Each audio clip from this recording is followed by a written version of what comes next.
Good evening, everyone. Welcome to our May 2021 Special City Council Planning Commission joint meeting to discuss the 2021 to 2029 Housing Element Update. It is 6:01 p.m. Meeting is now in session. I will be leading the Pledge of Allegiance. Please rise. Face the flag. Right hand over your heart. Ready? Begin. I pledge allegiance to the flag of the United States of America and to the republic for which it stands, one nation, under God, indivisible, with liberty and justice for all. So this is a workshop. We will now move to begin the study session. If anyone would like to address the council and commission to provide input on the city housing element update, please fill out a yellow speaker card and submit it to the assistant city clerk. City manager, who will present the study session? Good evening, Mayor and Council. Mr. John Douglas, who's the city's housing element update consultant, will present to the mayor, the city council, and the planning commission this evening. Through the chair, if I may take roll first. Roll call. Thank you. Sorry, go ahead. Good evening, City Council and Planning Commission. Mayor Letty Lopez Viado. Present. Mayor Pro Tem Dario Castellanos. Here. Councilwoman Rosario Diaz. Here. Councilmember Brian Tabatabai. Present. Councilman Tony Wu. Yep. Chair Sheena Hing. Vice Chair Lavera Becerra. Commissioner Brian Gutierrez. Here. Commissioner Shelby Williams. Present. Commissioner Nicholas Lewis. Present. Thank you. Go ahead and proceed. Mr. Douglas, the show is yours. Thank you. Thank you very much. Honorable Mayor and council members and planning commissioners, it's my pleasure to be with you this evening to talk with you about the upcoming housing element of the general plan. And I'm going to share my screen now and walk through a few slides to help us with this meeting this evening.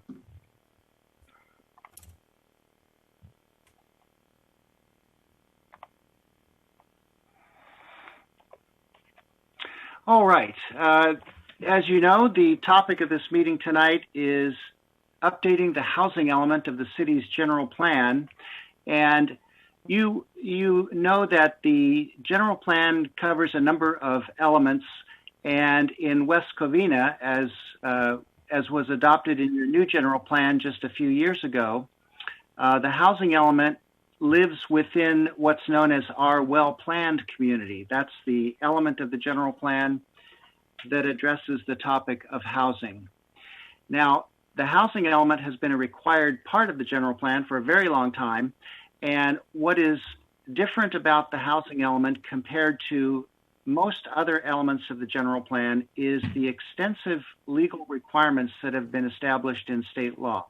And one of those requirements is that the housing element must be updated on a regular schedule. And in the SCAG region, the Southern California Association of Governments region, all the cities within the SCAG region are working on their housing elements right now, and it extends through the year 2029. So that 8-year period is referred to the 6th housing element cycle. So if you hear me or anyone else talk about the 6th cycle, we're talking about this housing element update that will look forward 8 years into the future.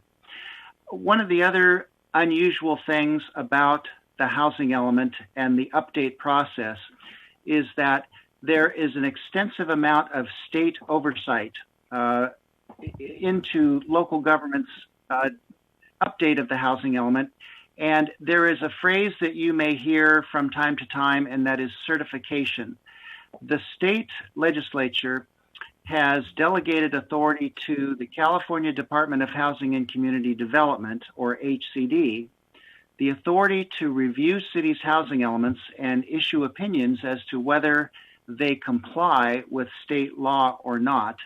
And that process is referred to as the review for certification. And if the state issues a letter saying that the city's housing element does comply with state law, then that's referred to as certification of the housing element. Now, certification is a very important issue as that cities try very hard to obtain. And I'll explain, as we go through this presentation, I'll explain a little bit why that is and how that process works. As you know, cities typically have extensive authority over local land use, but state law establishes limitations on that land use control, and that is particularly evident in the topic of housing. The state legislature has declared that housing is a matter of statewide importance, and that has resulted in the state imposing a number of limitations on local government land use control, and we're going to talk about some of those this evening. There are, in state law, as established by the legislature, some potential legal consequences if cities do not obtain that certification from the state, and those consequences can include penalties and fines and litigation. And so cities take this housing element process and the certification process very seriously.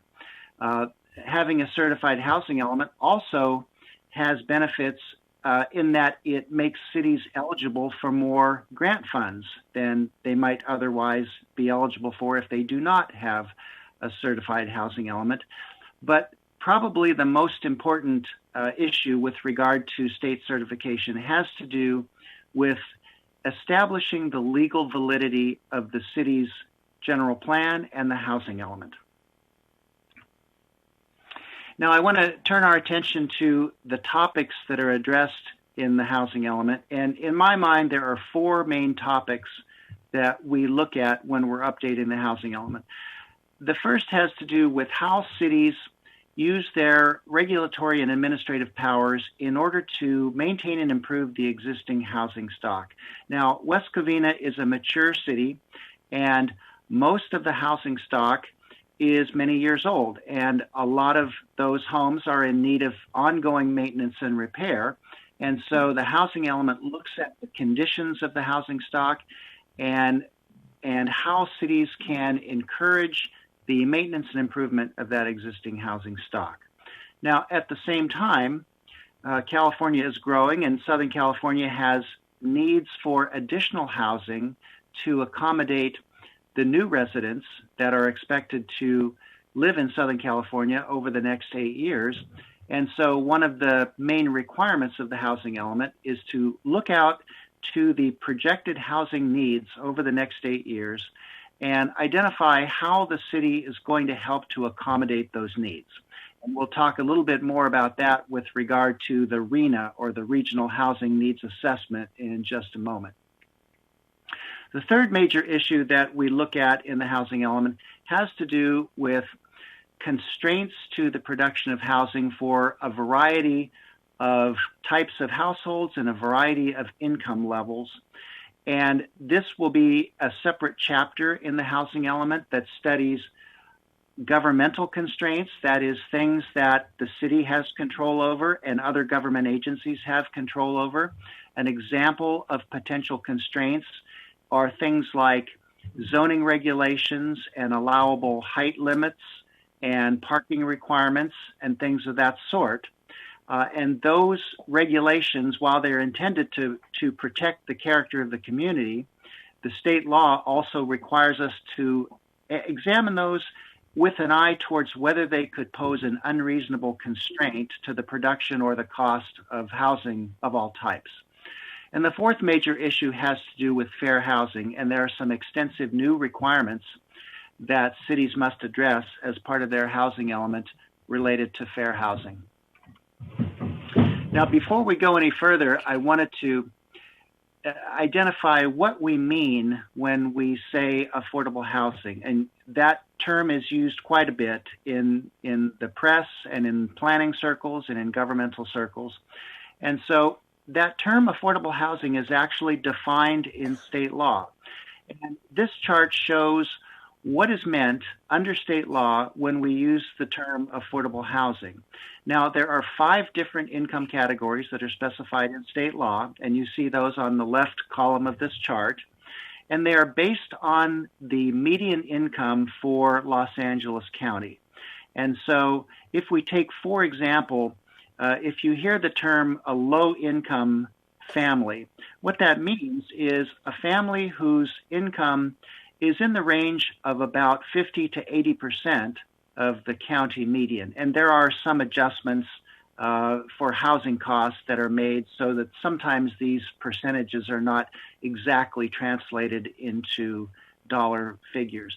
But for Los Angeles County, the state publishes these numbers every year, and they have established an income limit for each category, and these are adjusted for family size. And so for a hypothetical family of 4 in Los Angeles County, when I talk about a low-income family or low-income housing, what I'm talking about is a family whose income is up to almost $95,000 a year.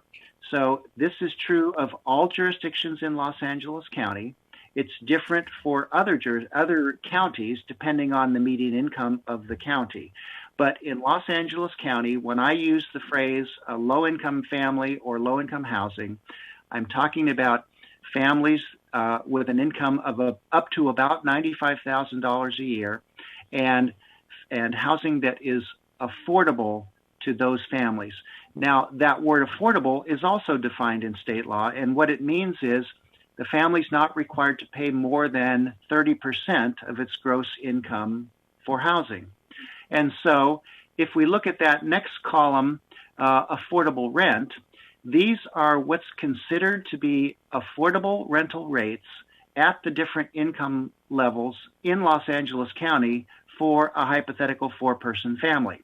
So again, staying with that low income category, for a 4-person family, if the rent of the apartment is no more than $2,365 a month, and that does include utility expenses also, but that is considered an affordable rent at the low income level.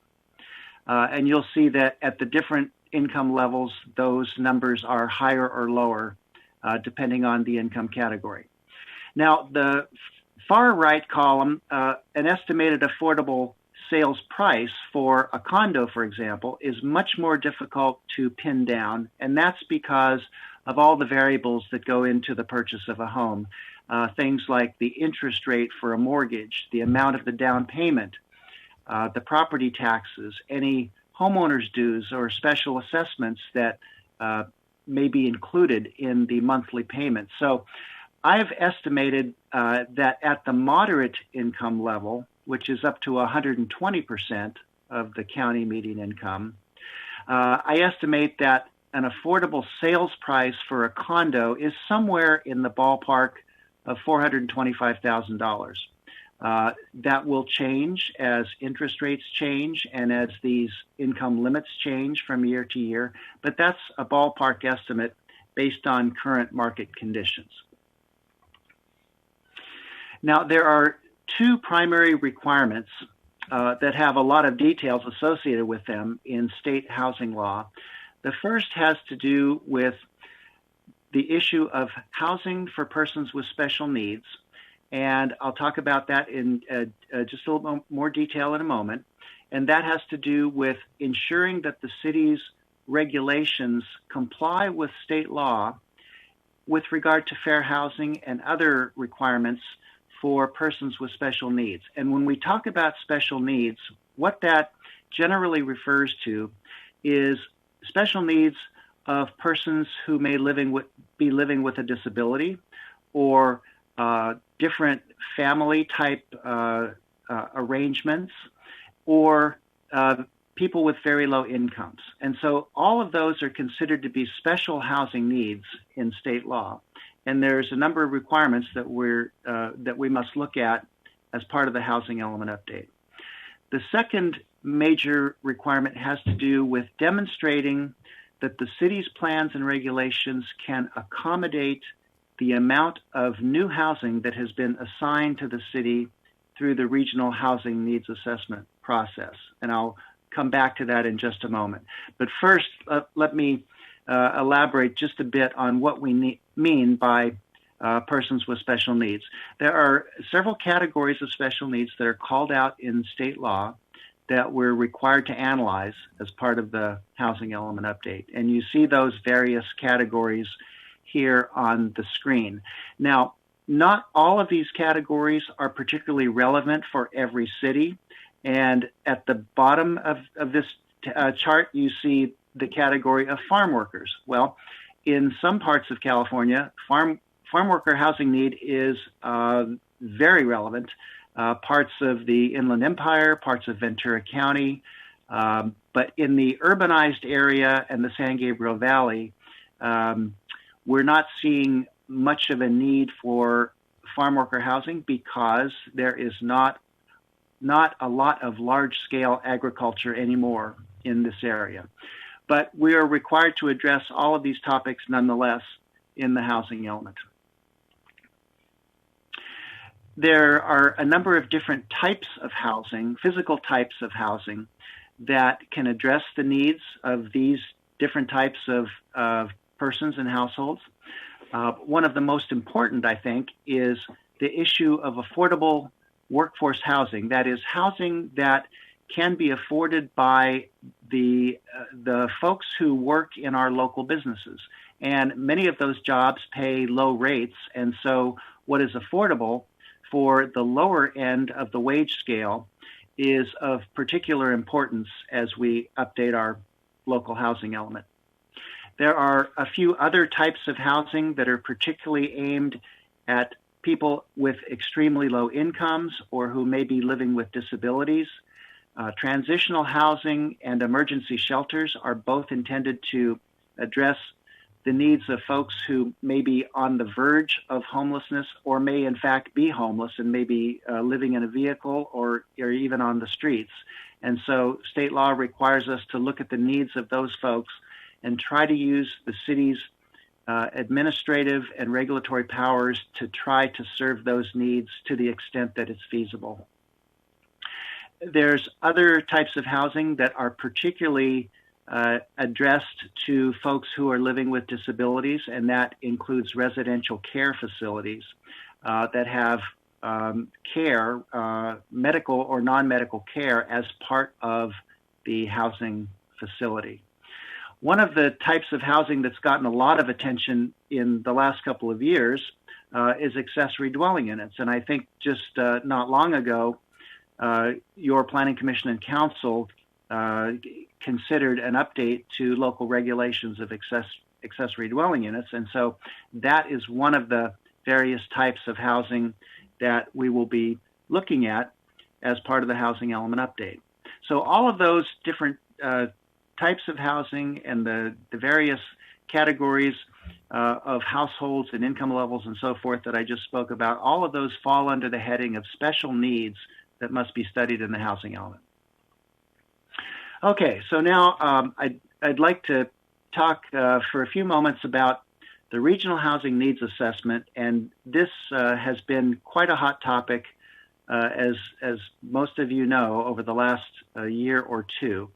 The idea behind the RHNA, the Regional Housing Needs Assessment, is that every jurisdiction in the state is expected to do what it can to use its regulatory powers to try to address the need for additional housing that's expected to occur over the next 8 years. And so this is due to both population growth and also housing needs that are created by folks who are already in the community, but they may be overpaying for housing, that is, paying more than 30% of their gross income for housing, or they may be living in overcrowded conditions. And the definition of overcrowded that the Census Bureau uses is more than one person per room on average. So a long time ago, about 40 years ago, the state legislature established this RHNA process. And it begins when the state assigns a share of the statewide housing need to the Council of Governments, Southern California Association of Governments, or SCAG in our case. And then SCAG assigns that total regional need down to the individual jurisdictions.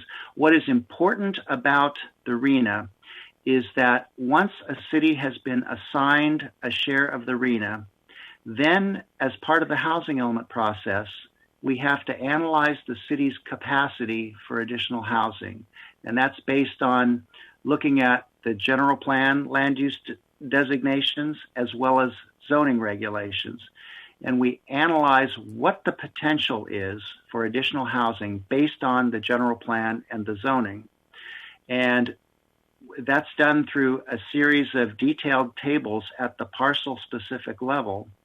And then we must compare that total capacity to the RHNA that's been assigned to us.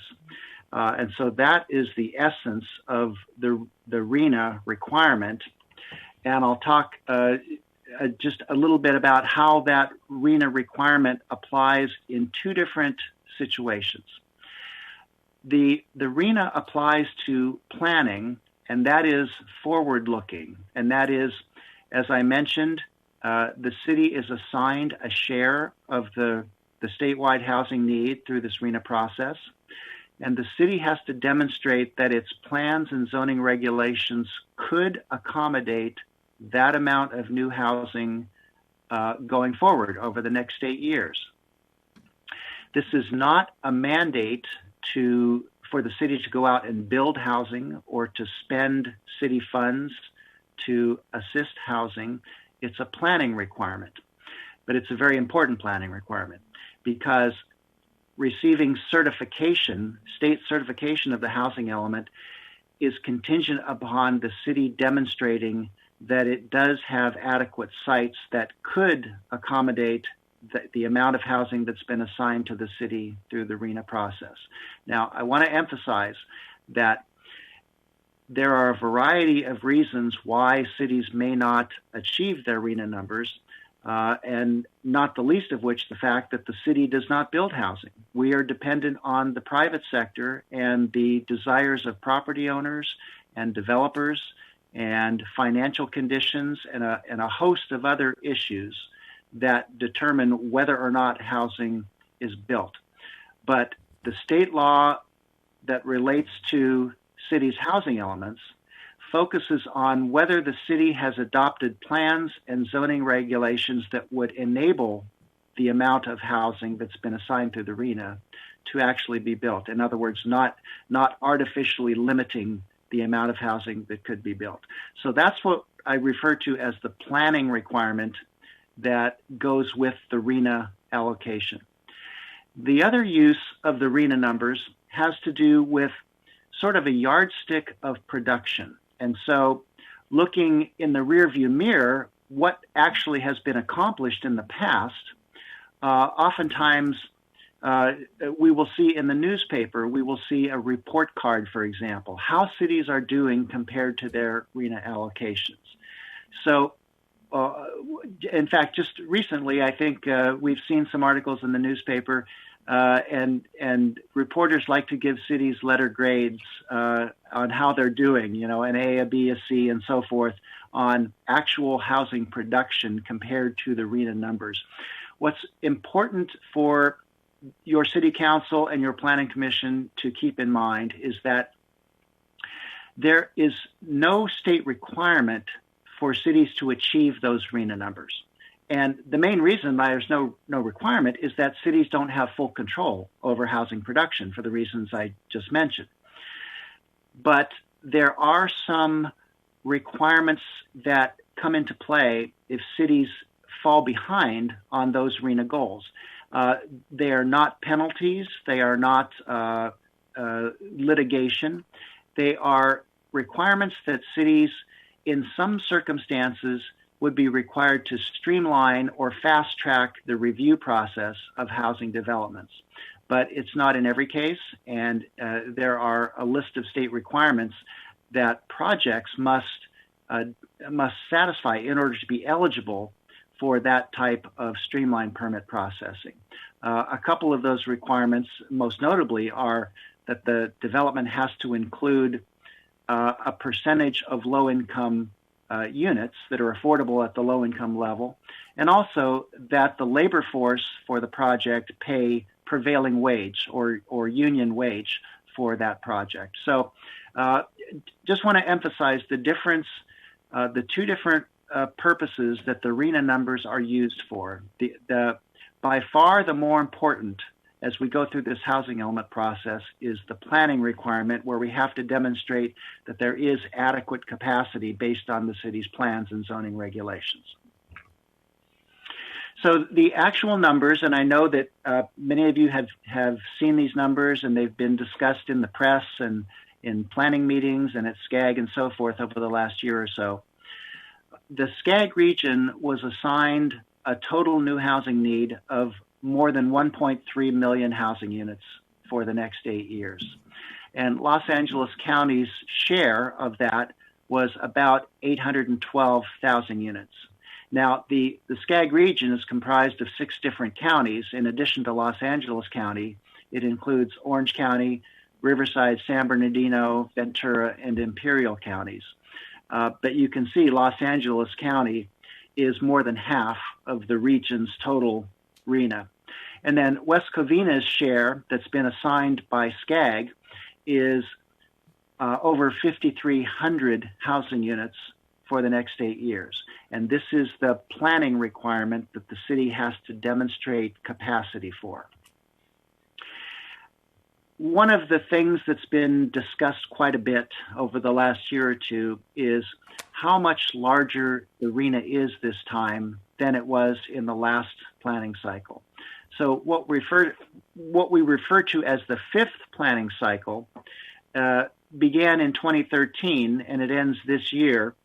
And SCAG's total RENA for the last planning cycle was just a little more than 400,000 units. And so because the RENA is so much higher, more than 3 times what it was last time, it's gotten a whole lot of attention. Now, the change for West Covina and many other cities, by the way, from the last cycle to this cycle is even higher on a percentage increase basis. So in the housing element that is in effect today, that was adopted back in 2013, the city's RENA allocation was only 831 units compared to 5,300 units this time. And that is shocking, I think.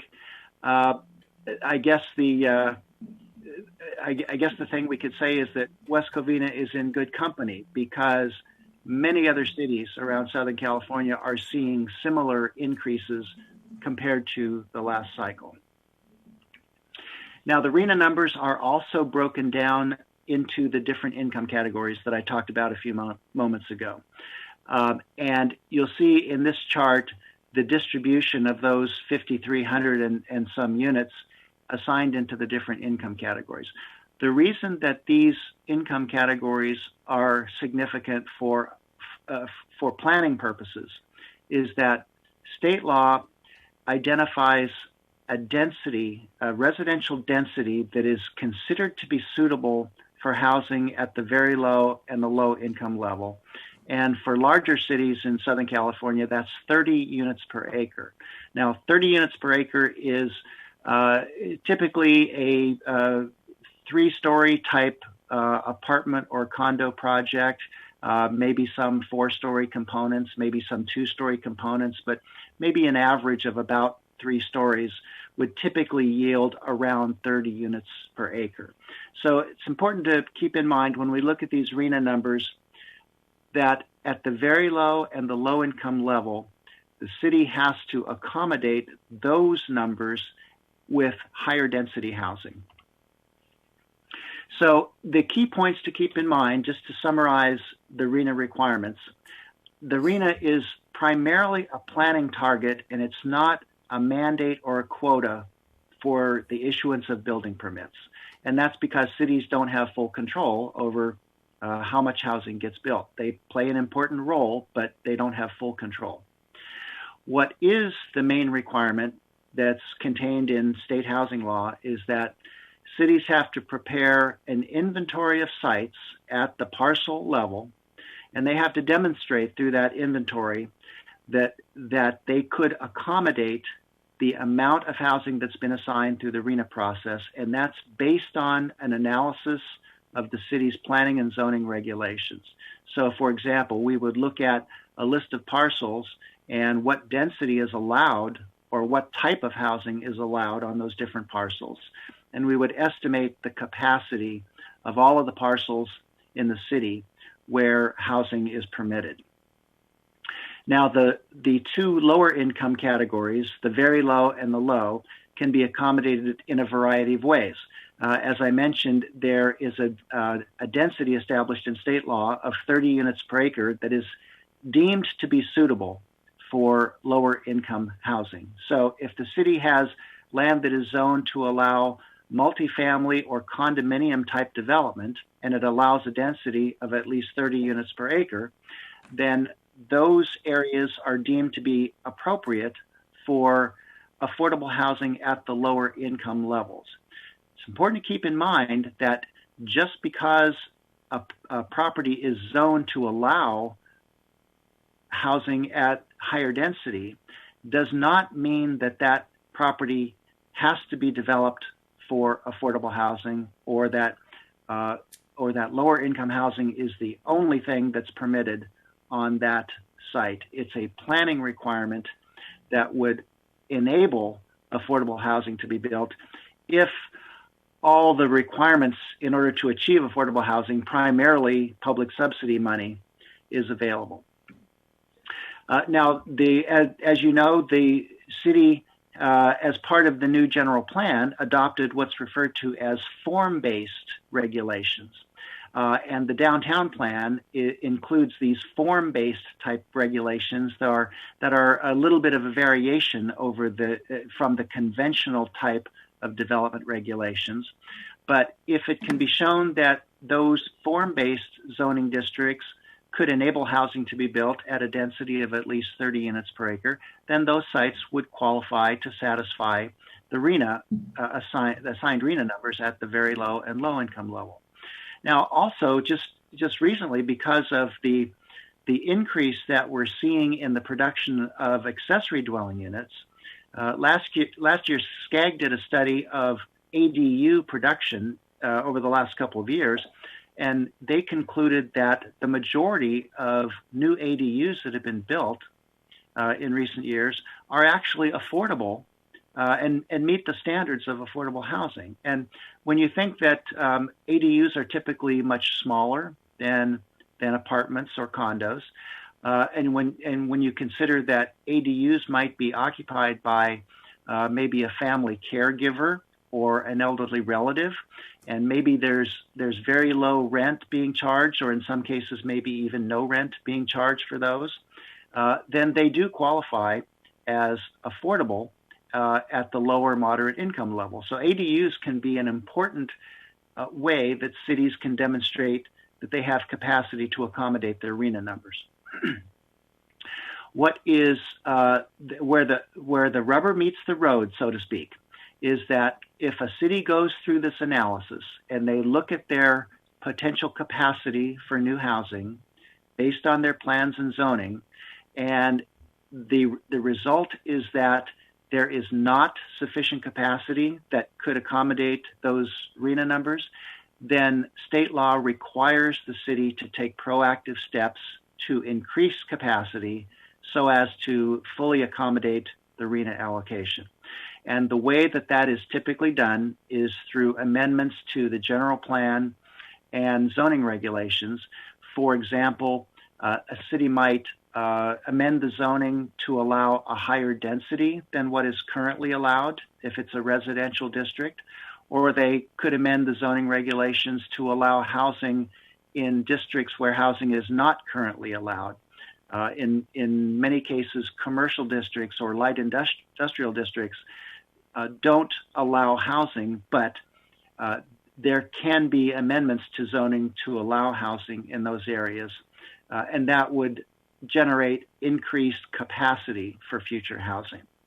Now, your staff and I have been going through and doing the analysis that's required under this state law for the adequate sites, and we are cautiously hopeful that the city's recent general plan update, the Plan WC, and the downtown plan, and some of the other areas of the city, will be able to demonstrate that there is sufficient capacity to accommodate that very large arena number, but we haven't reached a firm conclusion yet. And one of the reasons why it's difficult for us to make a clear determination is that the rules that the state uses to review our sites has changed substantially over the last couple of years. And so this is it's a fairly complicated process that requires judgment on the part of the state when they're reviewing our housing element, and it also requires some judgment on the part of your staff and I as we put this analysis together. So it is our goal to try to demonstrate that the city's existing general plan and zoning regulations do provide sufficient capacity to accommodate that large arena allocation that we've been handed. But as we sit here tonight, we don't know for sure whether the state is going to agree with us that we have that capacity.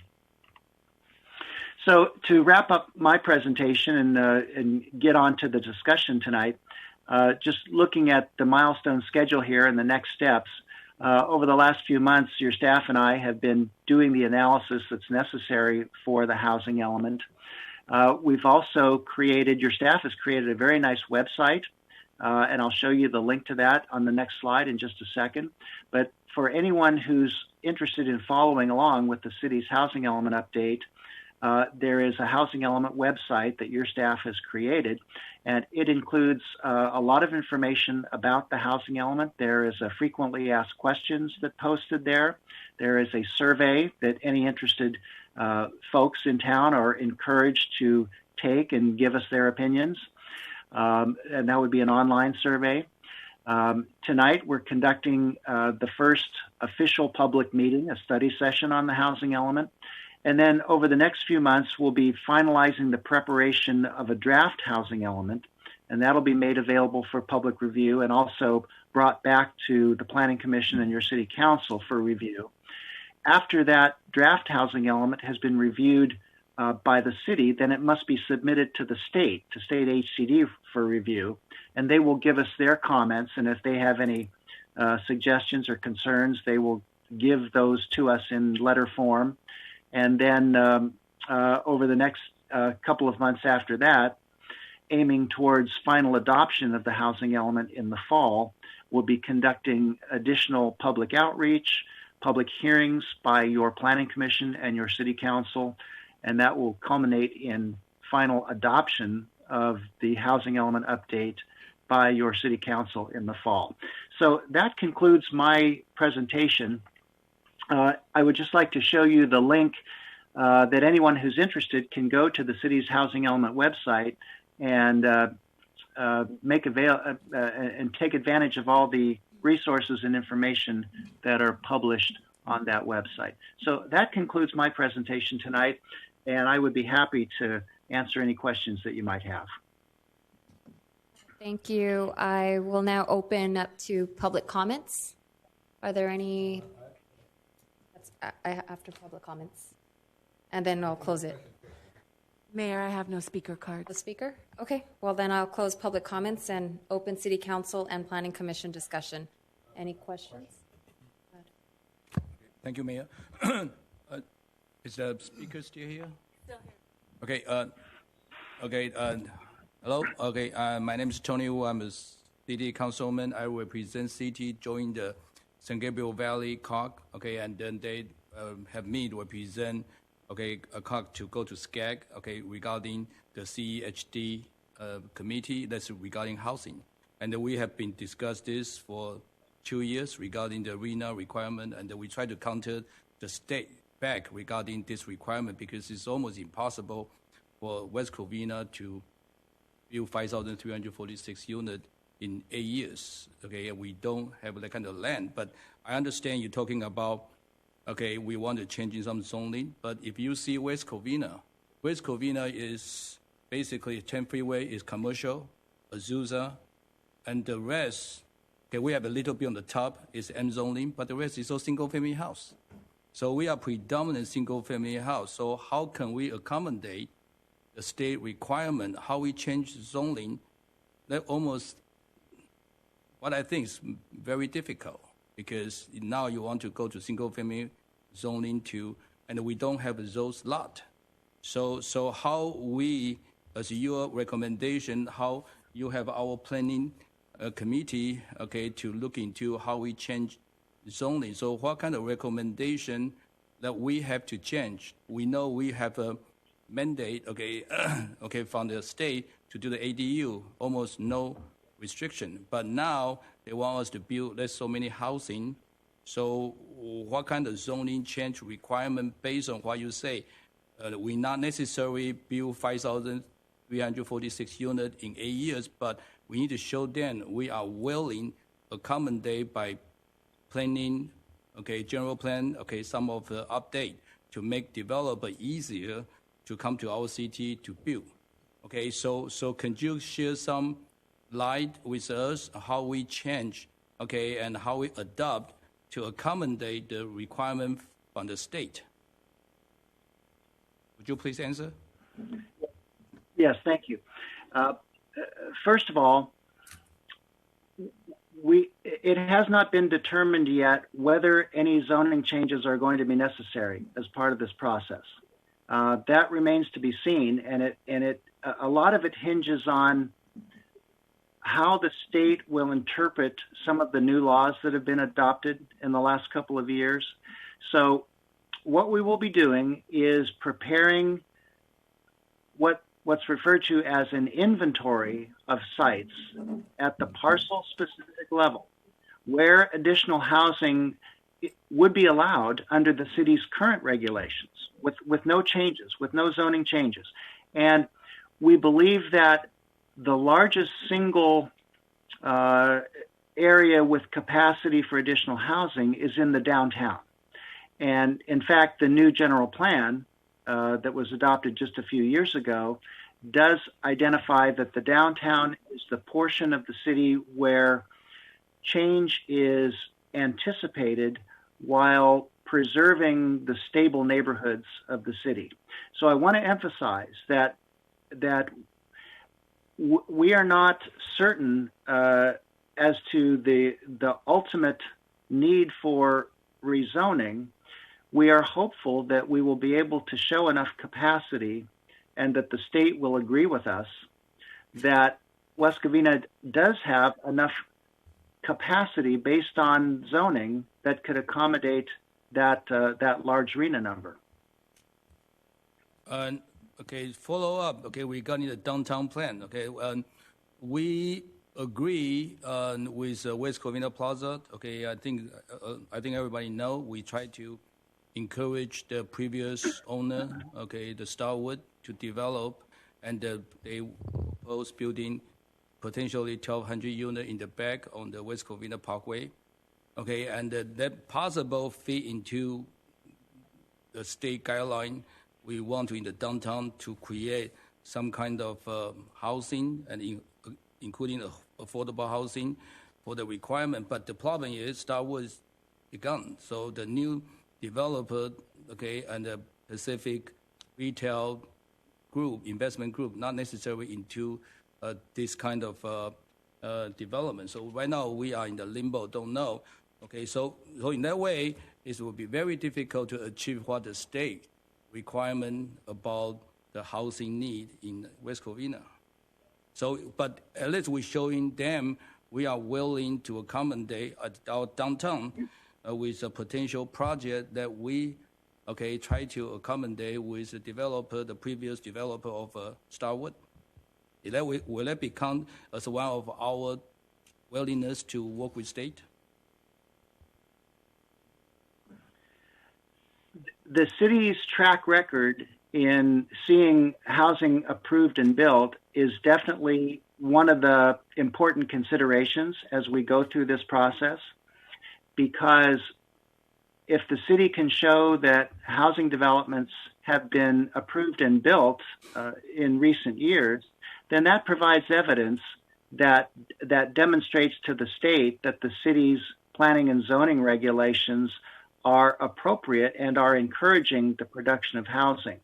I do want to emphasize, though, that when we look at the affordable housing requirements that are part of the RENA process, there is no requirement that the city achieve that number of affordable units.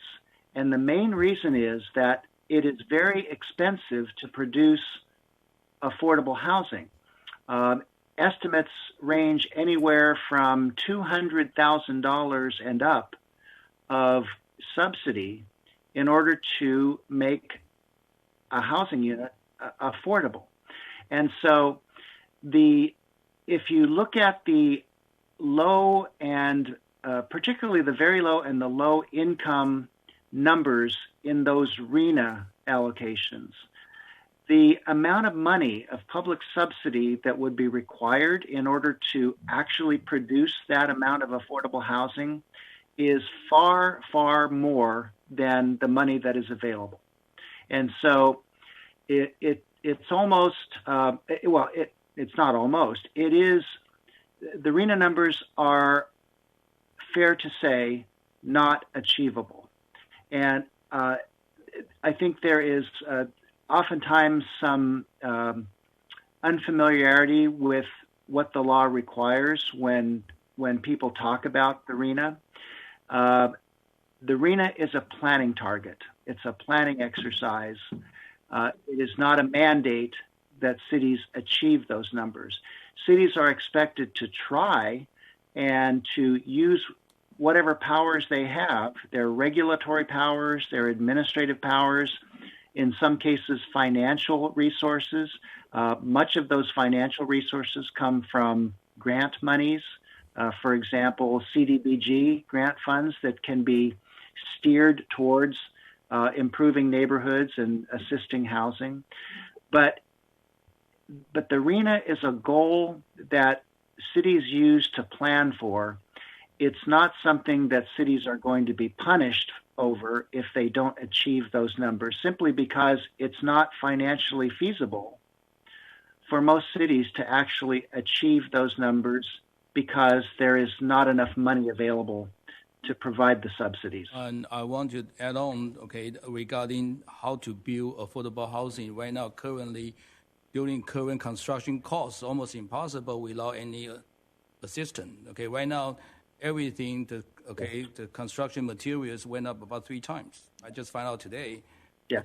Because the pandemic, the shipping, the good, difficult to coming in, and then have a container, have an issue, and the materials from China, everything with taxes. So right now it's about 3 times to 4 times, 2 years ago. So meaning everything become very expensive to build.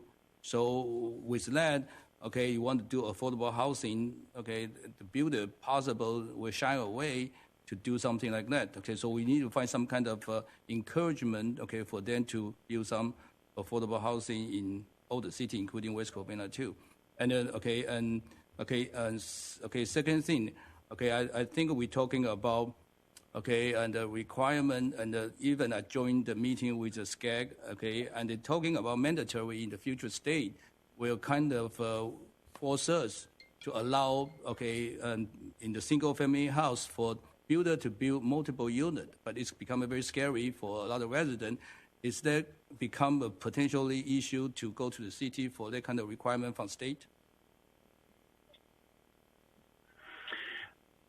There's legislation in Sacramento that has been discussed for several years now about changing the zoning on single-family neighborhoods to allow multifamily development.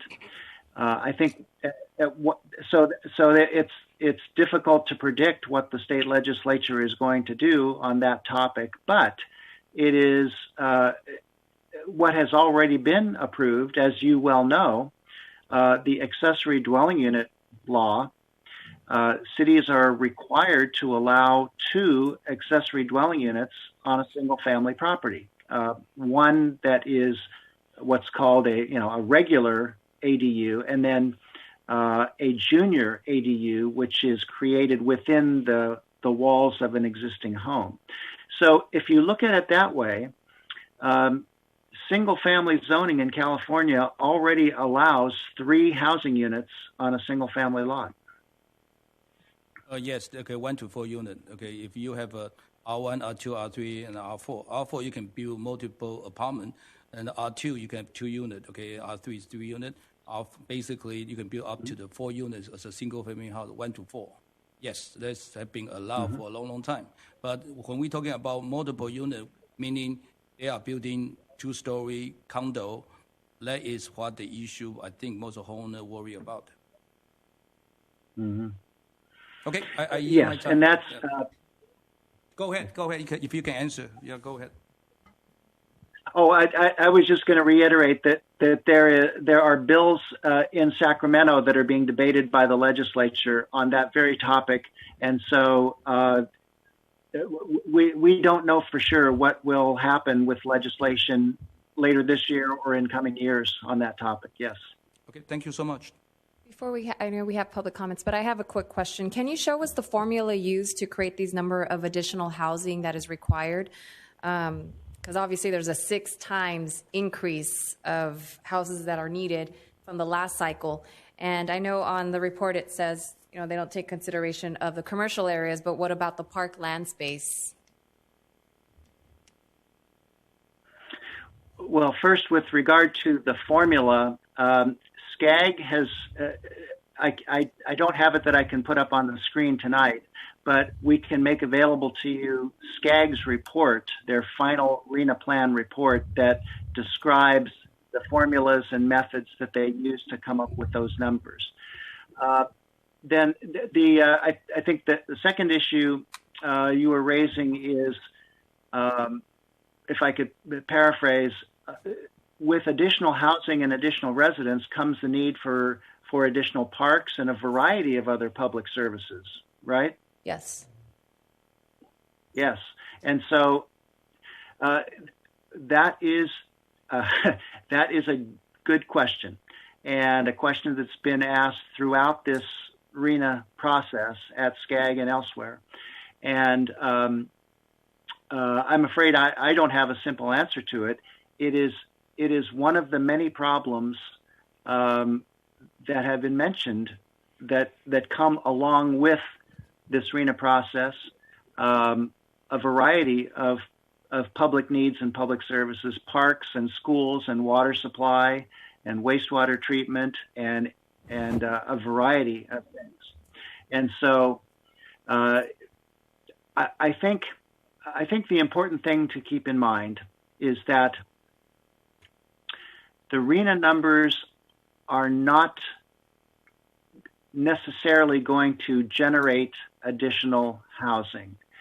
The purpose of the RENA is so that the opportunity for additional housing is available through cities' plans and zoning, but the decisions on construction of housing, those decisions are made by private developers and landowners. And they will not invest in housing construction unless they believe that there is a good chance of success and profit, unless it is a nonprofit organization that's devoted to the production of affordable housing. And so I think if I were to speculate, I would say that the general economic conditions may be more significant in determining how much housing actually gets built than the adoption of RENA numbers. Okay. Well, I'd like to see that formula because I wanted to know if they are just taking consideration of the whole city space and doing that calculation without even considering what is currently on city property. I know there's hills, there's areas that's just strictly for park land use, and so I wanted to make sure that is not taken into consideration to also build because of they take those numbers into consideration. So thank you, but we have, let's do the public comment first, right? Okay. And then we'll go ahead and continue on, or how do you? We can do that, yes. Public comment? Or I know I said Mr. Gutierrez had a question. Did you want to? Oh, it was just a quick question. For the rezoning, is that under RIA? It's just an advisory that the city look into rezoning if there was more space needed, the rezoning areas. Is that a mandate or just an advisory currently? Yes, the first step is that we have to estimate the capacity for additional housing based on the city's current plans and zoning regulations. So we will be doing that, and that will be part of the housing element, an estimate of how much housing could be built, assuming that you had an interested property owner and developer and so forth. So we will come up with an estimate of the capacity, and then that'll be compared to the RENA number. And if that estimated capacity is less than the RENA, that's when the city will have to consider zoning changes. But that hasn't been determined yet. And I am hopeful that the city's capacity, based on the general plan and the downtown plan and the zoning regulations, and also the development code update that is in the works right now, I'm hopeful that analysis will show that there is enough capacity without having to amend the zoning regulations. But we won't know that until we submit the housing element to the state for review.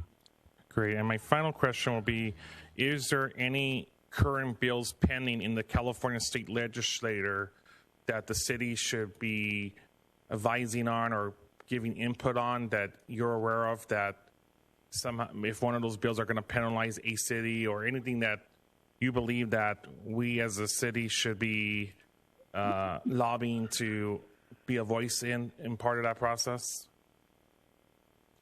In pending bills that you indicated earlier? Yeah, there's nothing that I would particularly want to point out this evening, but I would encourage you to work with your staff and your city attorney to monitor the changes, because the legislature is very active in the field of housing now, and that's an important thing to keep track of. Great, thank you. Go ahead. We have public comments. Angie Gillingham, followed by Teresa Kozad. Yes, I'd like to ask if we accomplished in the fifth cycle the 831 units that were required by the RENA Act in those 9 years. Did the city comply and complete the requested amount? If you know, Mr. Hughes. Mr. Douglas. Oh, Mr. Douglas, I'm sorry. No wonder he's not answering. I'm sorry, I don't recall off the top of my head, but if the city staff knows, maybe they would be able to tell you. Or does the staff know? I believe we'd have to take a look. Yeah. Okay, my next question is, we're all in the same place. We have empathy. We know this is something that you guys has been forced upon you. We know that. But like Mr. Douglas has stated, there's no state requirements or penalties for not building the 5,300. And we know the constraints you guys are under. And all that I would ask is that you follow the wonderful, by the way, was great in the housing element, that you follow and consider the things that are written in the West Covina Plan WC.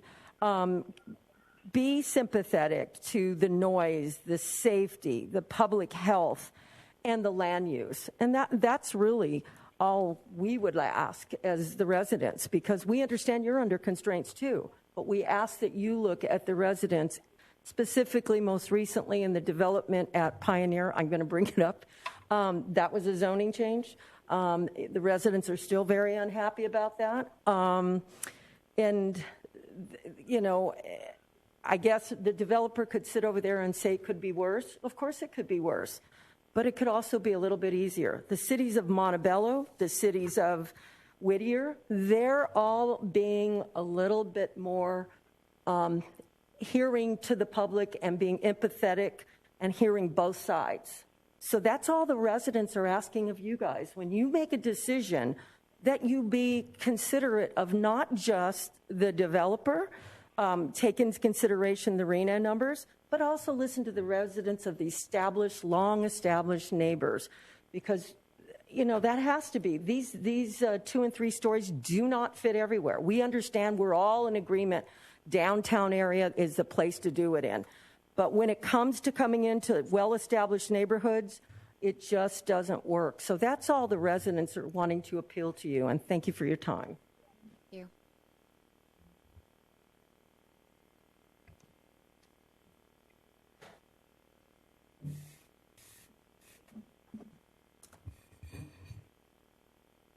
Good evening, thank you.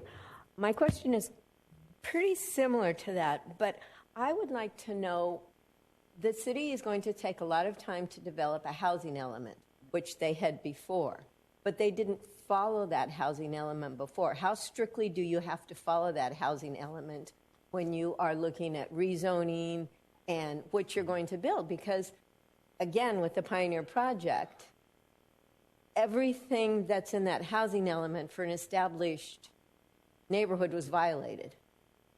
And it was looked at as if it were a downtown area. So how closely and why does the city develop a housing element if they're not going to follow it?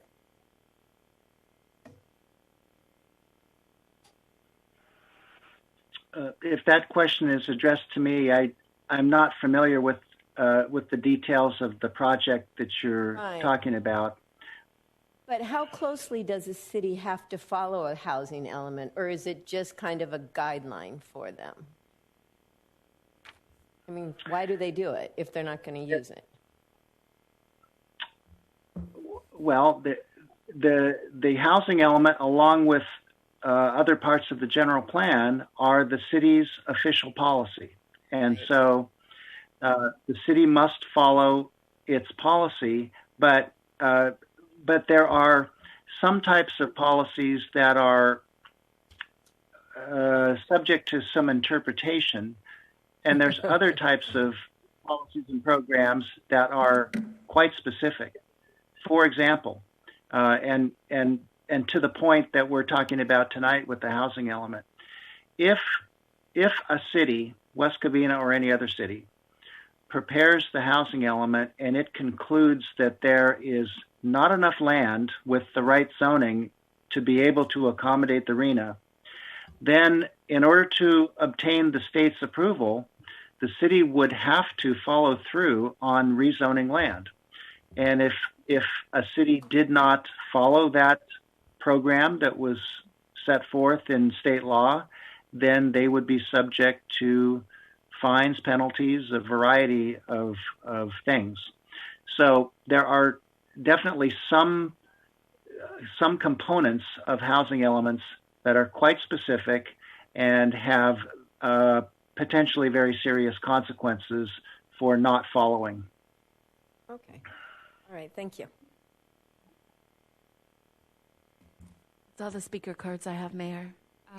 Do the Planning Commission or Council have any other questions? If I can just mention, we do have the figures from the RENA numbers from the last cycle. We were required to provide 831 or make, that was our number. There was 740 units that were built during that time frame. So meaning we almost close to the matching with the requirement. But the 5,246 for 8 years, that would be a tough task. It's almost, I don't know where the land. We don't have those land. We have maybe some empty lot for the school, but we don't have land. Like, for example, it's the builder is not easy to find. It's not like everybody walk into the city, say, I want to build, and you can build right away. It take about 4 years with all the planning, CEQA, et cetera, and 8 years, blink of your eye, is over. So So this is a lot of difficulty that we are facing with the requirement from the state. So, and I know in the SCAG meeting the consequence is severe. Okay, I know the state is not going to, because they're thinking about the housing crisis, et cetera, So that is not something they are not going to let go. Like if we just try to sneak out, okay, something.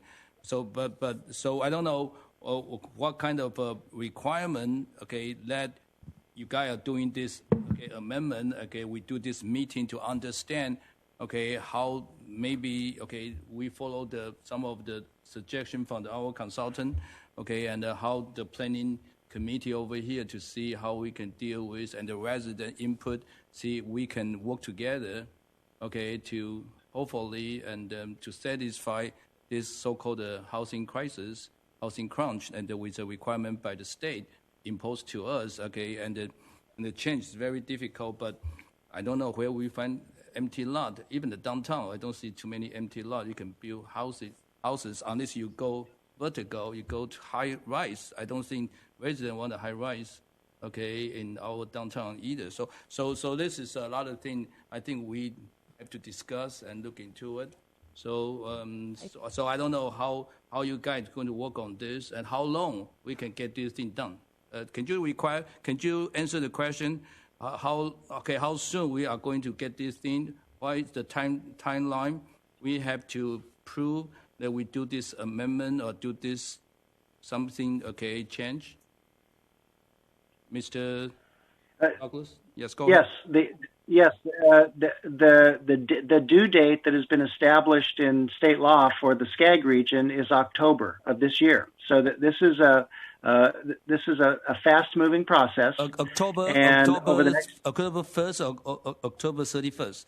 There's the 1 month difference. October 15th is the official date. Yes. Okay. So we'll be from here to October 15th. We have accomplished the task and show them the willingness of city willing to accommodate the requirement from the state. Am I right?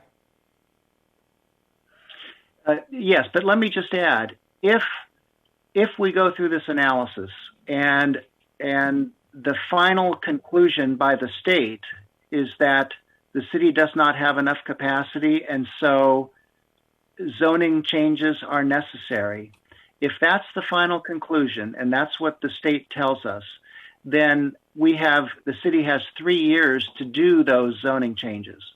So the October due date is for the approval of the housing element document that determines what needs to happen.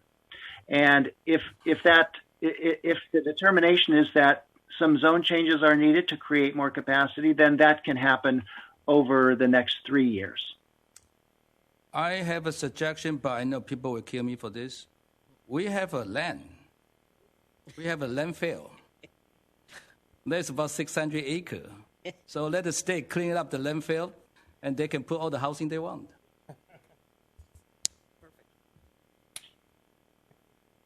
Okay, just a suggestion. But the deadline to meet all the requirements, I know it says 2021 to 2029, to build all those housing, I mean, taking consideration if they have to rezone or any of that, what is the hard deadline to meet those requirements? Is it 2029? Well, there's a due. It's not really a deadline. It's a due date to adopt the housing element, and that is October 15th. So that is completing the process of writing the housing element, having it reviewed by the state, having it reviewed by your community, your planning commission, your city council, and then adopting that housing element document. The target date for that is October 15th. If the housing element and the state conclude that zone changes are necessary, then there is a hard deadline for adopting those zone changes, and that is 3 years after the housing element is adopted. In terms of the actual production, the building of housing units, there isn't any deadline or due date for the production of the housing units. And this gets back to the slide where I was talking about the difference between the planning requirement and the production analysis. Cities are not, they're not mandated to issue permits for housing, and there is not a quota for actually producing housing. And the reason is that cities don't have the full control over that process of building housing. Okay, thank you. And I think we have Planning Commissioner Lewis had a question. Go ahead. Yeah, actually, I had a few questions. With regard to the, I think, 740 units that were built, I guess this is directed to staff generally, or the 740 units that we say were fulfilled out of the 831, is that approved? Is that permitted? Is that actually built? And does that include any projects that we've approved to date? Commissioner Lewis, I believe it's permitted. Those are permitted? Okay. And with regard to the RENA numbers, is it that they are permitted, or is it that they're actually built? I'm sorry. So in order to satisfy the RENA requirements, or the RENA quotas, if you will, whatever you want to call them, I guess, is it that is it that they are built so that they qualify? Is it that they are permitted? Is it that they are approved by Planning Commission? What is the rule in terms of, I guess, considering that we're at 740 out of 831? How did we get to that? Well, those numbers are permitted units, so I believe it is based on permitted or permits. Understood. Okay. And then with regard to something was mentioned in the presentation, I guess this would be for Mr. Douglas, as it pertains to the streamlined process that would be put in place for certain projects if we fall short of RENA numbers. Which particular types of projects are those, and does that impact our ability to zone certain areas? Like, for example, if someone came in and said they wanted to put in low-income housing in a certain area that was not zoned for that, would the streamlined permitting process also override our zoning restrictions? The streamlined permit requirement, in a nutshell, the state publishes a list every 4 years, and so on the list that they publish is the cities that are subject to that streamlined processing, and it's based on the production and how the housing production compares to the RENA numbers. So that's there is a list, and your staff and I can show you whether the cities that are on that list. So if a city is on the list that requires streamlined processing, then in order to take advantage of that streamlined processing, the developer would have to demonstrate that the project complies with the requirements, the criteria that are necessary in order to be eligible. And there's a number of criteria, but two of the most important ones in my mind are that the project would have to provide an amount of affordable housing at the low-income level. If my memory serves, it's 20%. And the second requirement is that the project needs to provide or guarantee that the workforce, the construction workforce, will be paid prevailing wage, which is union scale. So if a project did not commit to those requirements or several others that are in the law, then it would not be eligible for what's called streamlined permit processing. If the project did qualify for streamlined processing, then the city's review process would be constrained. And for example, a conditional use permit couldn't be required. And sometimes you will hear the term ministerial or by right versus a discretionary process. And by the way, this is something that you will be seeing as part of your development code update that was initiated recently, because one of the hot topics these days is what's referred to as objective design and development standards. Objective as opposed to subjective.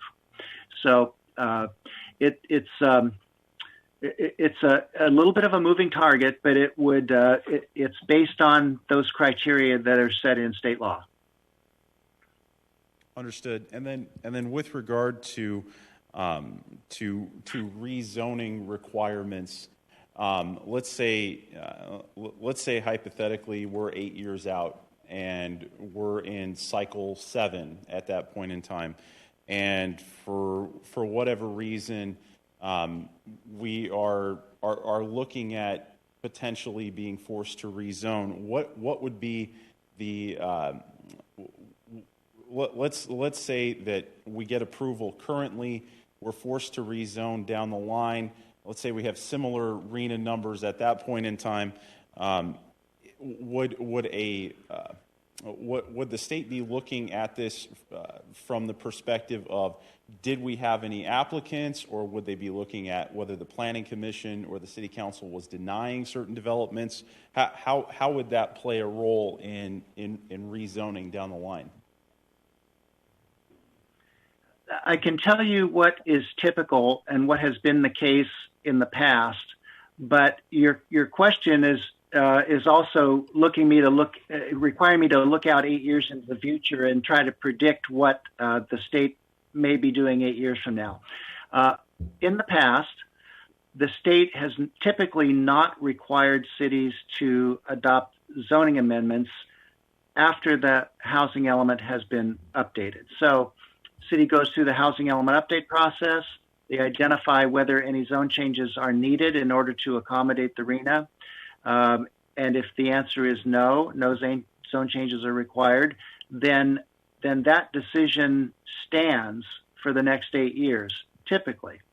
So it's if I could paraphrase what I think I hear you asking is, could the state come back to the city 4 or 5 or 6 years from now and say, well, it looks like you're not producing enough housing. We think you need to go zone more land. That has not happened in the past. But I can't predict that may not happen in the future. Right. I think what I'm getting at is we're seeing more and more encroachment on local control and local decision making with regard to both the planning process, the building process, et cetera. And so I think what I'm concerned about, and I see a good deal of pushback from residents on certain developments that are being proposed or moving forward. And the question is, if those aren't approved in the long run, are we looking at a situation where effectively local control is going to be further eroded down the line? And I think that's the concern that I see out of Sacramento. And I mean, ultimately, I think this is a public policy issue, but I think our residents are probably going to have to take a good long hard look at the kind of policy that they want coming out of Sacramento on that particular issue. But that's just a comment that I had. And then finally, with regard to the low income units, is there any particular benefit that a city derives out of doing low income units under the RENA numbers versus higher income or moderate income? Is there any particular threshold that we've seen in the past that the state's looking for?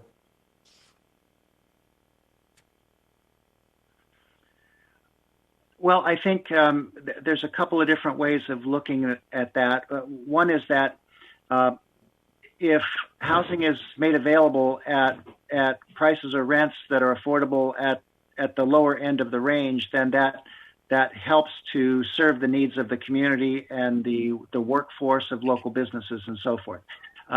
Specifically with regard to the state's requirements, then we mentioned the streamlined review that could be required if a city falls short of its RENA goals in terms of actual production.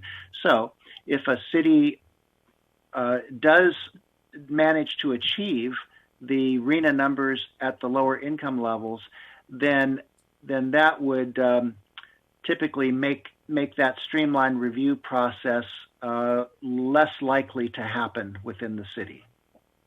All right, thank you. Is there anyone who else has a question? Planning Commissioner Sheena? Is the mic on? Thank you. Mr. Douglas, I have a question for you. It seems like the state currently is wishing for 5,300 homes. And apparently asking our city, if I interpret correctly, to provide where those homes can be built. At the end of the day, after 8 years or so, the state is not asking us to build even one home according to this housing element. We just have to identify where these 5,300 homes, which is a lot of homes or a lot of units, we just have to ID where they're going to be located and provide those opportunities for land homeowners, for developers to be able to come in and visit those locations, and perhaps if they're interested, and it's available for them to be able to build. It seems like in the past, they, meaning the homeowners, landowners, or developers, if we're not allowing the 5,300 home, they won't be able to come into the city and provide the 5,300 housing or units. Is that the summaries of what these updates or housing element? Because currently it seems like the state is asking us to provide these numbers, unlike with the ADU, because cities are not complying or following. They just took it over and make it into a law. I think there was quite a few legislation that basically took over the city's control of how we provide for ADUs or what have you. It's just basically right now everyone just have to follow state laws. Is that what we're looking at? Yes, I think you've described it quite well. And just to summarize, the RENA is the state telling cities the amount of housing that they have to accommodate, and then it's up to the city to decide how they're going to accommodate that. Which areas of town should have high-density housing or low-density housing? Which areas of town should allow mixed use? Which areas, and so forth. So the cities still retain control over those kinds of decisions, where they're going to be able to accommodate the RENA numbers.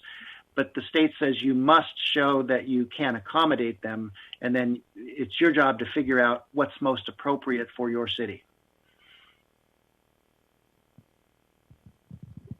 I had a question. Mr. Douglas, understanding from the fifth cycle that West Covina was asked to provide 831 units, and understanding from staff that at least 740 have already been provided.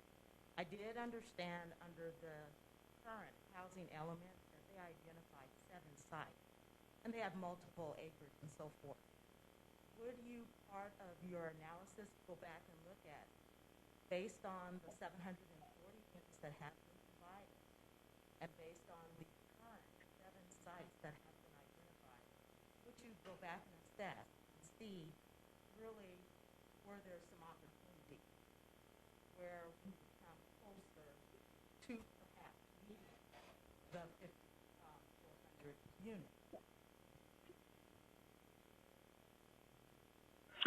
Yes, we will. And one of the things that we do as part of the housing element is look at what's happened in the past and see how developers have responded to the city's regulations, and see how actual projects that have been approved and built compare to the zoning that is designated for that site. And that analysis helps to guide the city in making sure that going forward that the regulations are appropriately encouraging the type of housing that you want. Understand, because I did also understand from the current housing element that they identified areas in the downtown as being set aside, unutilized parking areas and buildings and offices and things of this nature, which could, again, be reconsidered, is what my thought was.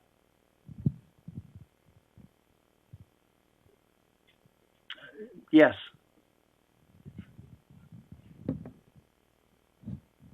Commissioner Lewis? I just had a real quick follow-up question on that. So, are we considering as part of our housing element update providing for perhaps more mid-rise or high-rise options to accommodate the potential for building these units? I know it doesn't sound like feasibility is really what the standard is, but I'm curious as to whether or not that's something that is or should be in consideration so that we can accommodate these numbers without undermining the neighborhoods that we, I think, all ideally like to keep in place. Yes. Well, as I mentioned, the first step in the process is to calculate what the potential capacity for more housing is based on the current regulations, and then depending on what the answer and what the numbers are, then that will lead us to the decision of whether any changes should be made to the current regulations. And if there is a shortfall, if the current capacity based on current regulations, if the conclusion is that there's not enough capacity there to get to the 5,300 and some, then the city is required to look at changes to the regulations that could accommodate a larger amount of housing.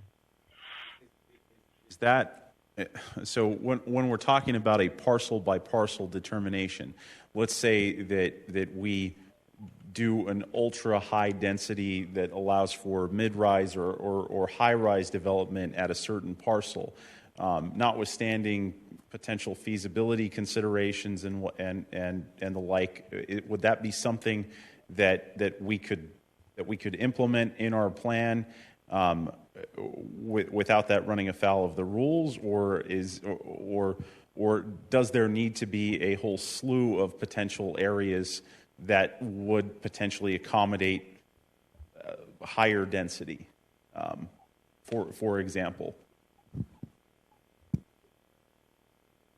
Well, if I understand your question correctly, what we will be doing the analysis based on the current regulations, and that'll be guided by what types of developments have been approved and built in the past.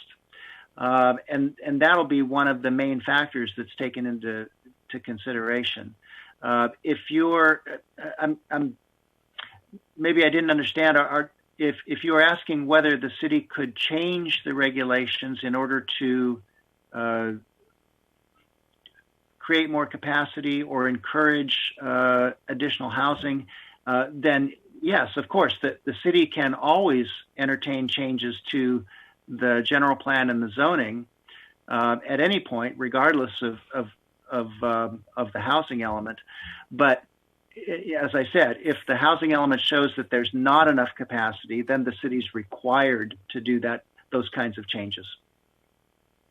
I guess I'll ask it a little more directly. Let's say hypothetically we said, okay, we want to make sure that there is 5,346 units available, and so we decide, okay, we're going to designate one parcel in the downtown area to do an 80-story building on.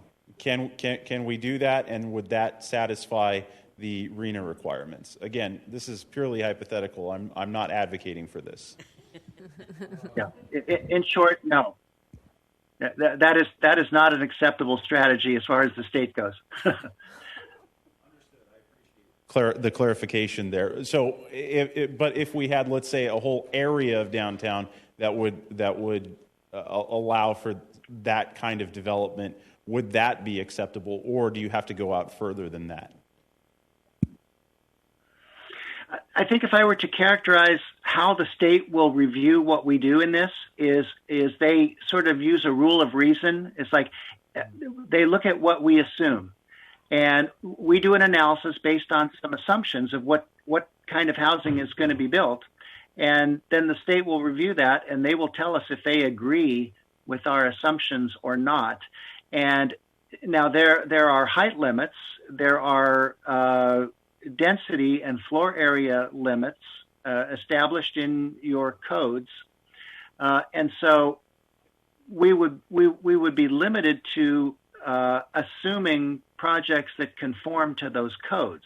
So 10, 20, 30-story high rises, if they are not permitted in your regulations, then we can't assume that in the housing element.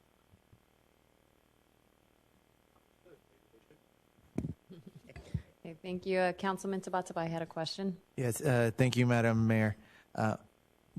Jumping on what Commissioner Lewis was saying, so in essence, in order to get certified, the state is asking that the city makes a good faith effort in examining all their parcels and determining how many units per acre and what kind of builds. Is that correct?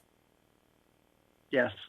And so in that certification process, does the state look at precedent for types of housing built in similar type cities? Do they do some comparisons and things like that to see whether or not the city is actually providing a housing element that is reasonable and makes sense? Is that part of the process? Yes, it is. Thank you. Does anybody else have questions? So I actually do have another question for Mr. Douglas. I guess these type of study sessions, it's also catered to all the residents in the city of West Covina. It is very difficult when our city is completely built out and very few infill lands. So in another word, right now, currently, the state is giving us a wish list saying, hey, we need 5,300 homes. So we also need to work with our residents to talk with every one of them, hopefully, and that we have to come into conclusion that this is, whether it's going to be a statewide problem. I mean, we have, I guess, an increased population issue versus some area of the United States has a decreased population issue. So in another word is that we do need to take seriously in terms of how we want to develop and come up with this 5,300 homes. Just like Commissioner Nicholas was mentioned earlier, we can actually try to get around it by IDing and putting one parcel with 5,300 homes, but that at the end of the day will not help our situations. After we can maybe get by for 8 years.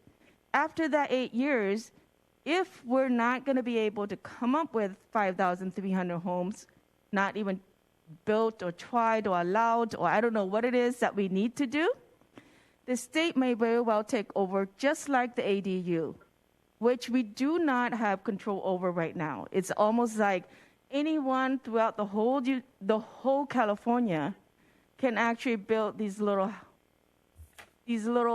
guest houses by rights. So this is something that we do need to take seriously for all the residents because it's impacting everyone. West Covina has 17 square miles, so every lot will be impacted one way or the other. So this is a great study session, and we have until October to get together and talk about it and come up with a plan of hopefully a workable plan, not only for today, but for the next 8 years. And hopefully if everyone complied throughout throughout the California state. Hopefully, the housing element or the housing legislature don't come up with new laws to take cities, zoning compliance. There you go. The term local control away. So in a way, we also have to acknowledge the fact that do we have a housing issue? It seems like the state of California has an increased populations that we do need to address. That's all. Thank you. Anybody else?